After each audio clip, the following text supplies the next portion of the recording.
you can get any skill. You can triumph over any peace if you can get yourself in a state where you will not settle for less than you can be or do or give or create.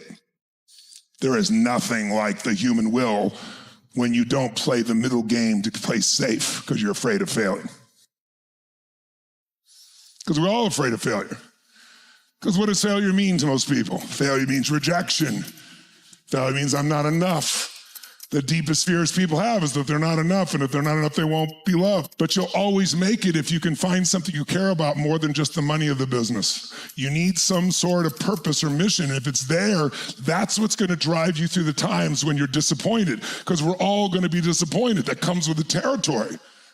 But the secret is, do you let disappointment destroy you or drive you? If you turn disappointment into drive, you'll always win. If you put disappointment into hesitancy, into pullback, into fear, you will lose.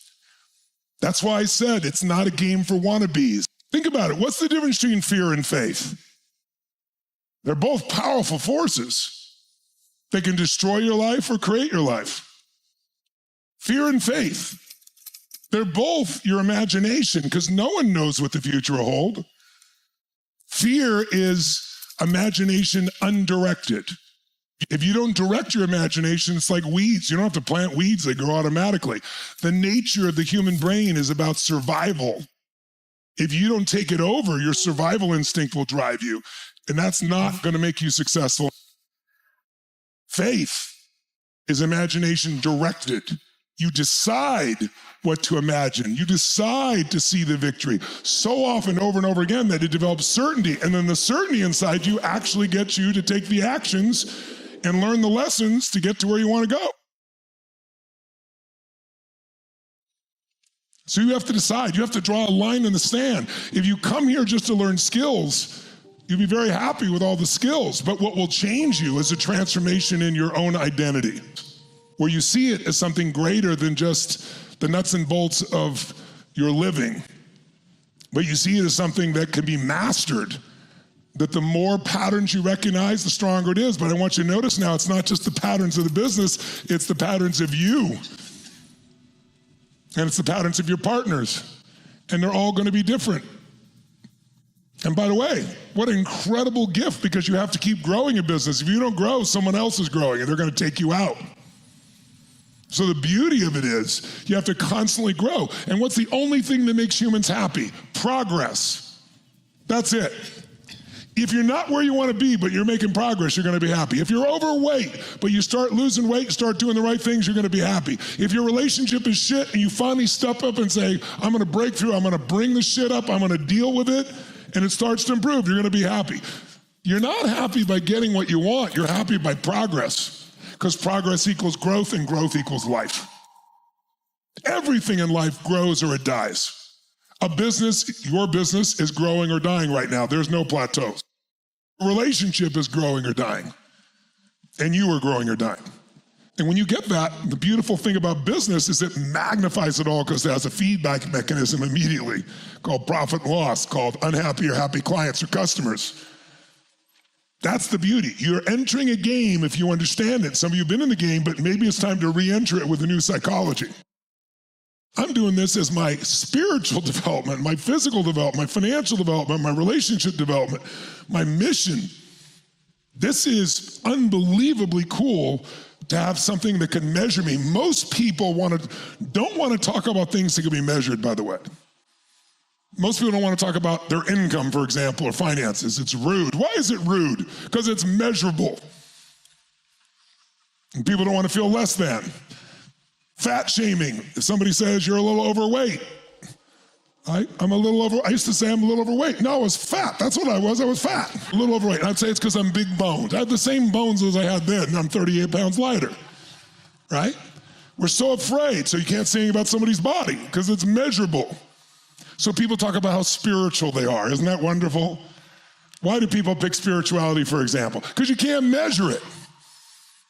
I'm so spiritual. If you question me, see, you're not spiritual because you're questioning me. You're a doubter. You don't even understand. You're not a believer. Or, I think you're full of shit. See, you're mean. You're not spiritual. See, there's no way to measure your spirituality. You can be a weak suck and just call yourself spiritual, and then now you're okay. You decided to enter an arena that is real, where you will be measured, where there's immediate feedback. That's painful, but it's powerful. And it's unbelievably rewarding when you learn the patterns. And here's the good news, they're not unlimited.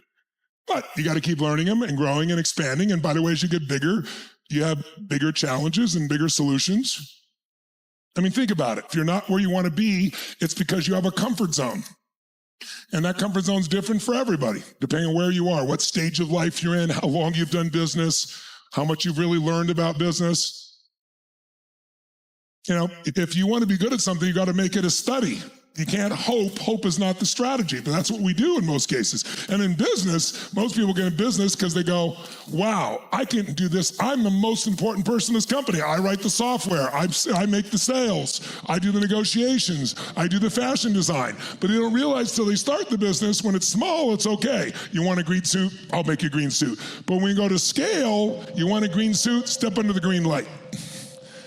You have to do things at scale. You have to do it differently. You have more people. You got to depend on it. It's a very different game. It's not so easy. You learn that you're not the most important person. You're part of it.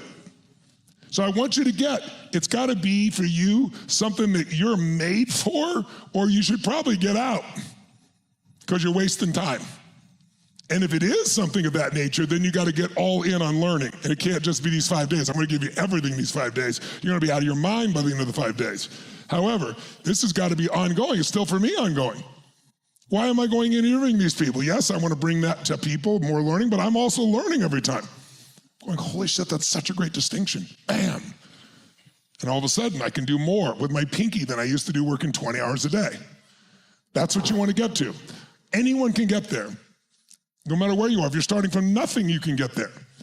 You probably may be expected overnight because of technology. It won't be overnight, but you can get there faster than you think. Can you feel the difference in your body when you're in that state versus your general state? That's why your psychology has to be your monitor. You got to ask yourself, 0 to 10, where's my certainty? If that thing's at 5, 6, 7, you better do something quick or you're wasting time. Because whatever you do will not produce the result you want. And then the lack of result will make you less certain you can do it. It becomes a negative feedback loop. Because people that are socially conscious, call themselves socially conscious, have mixed emotions because money is a very mixed thing for them. They think money is bad. Serving people's good, but money's bad. I used to do that. That's how I know it. It's like I would lose money constantly and be somewhat proud of it until I got to the point where I couldn't sustain the business. I was going to lose my employees. I considered my family. I put everybody at risk because I didn't build a margin in the business because I was trying to do everything for the cheapest price to the customer. But then I'd overspend on what I wanted to deliver for them. And I had to learn that lesson. I had to finally get to the point where I could resolve something that hasn't been resolved in some people. If you could be smarter, should you do whatever it takes to maximize your capacity and your intelligence? You have to resolve those inner conflicts, otherwise you won't do these things. Now you're still going to be afraid. That comes with the territory of taking something on, but you can do it anyway. That's courage, right? We talked about that. But for you, you just have some mixed associations and you got to draw a line in the sand about what you're going to be, or there is another option. You go get a partner who's a great manager leader. And if you really want to scale and you prove you got something strong enough, you find an entrepreneur who knows how to make money and build something, expand it, and will take the risk. And then you stay the great artist because every company needs a great artist.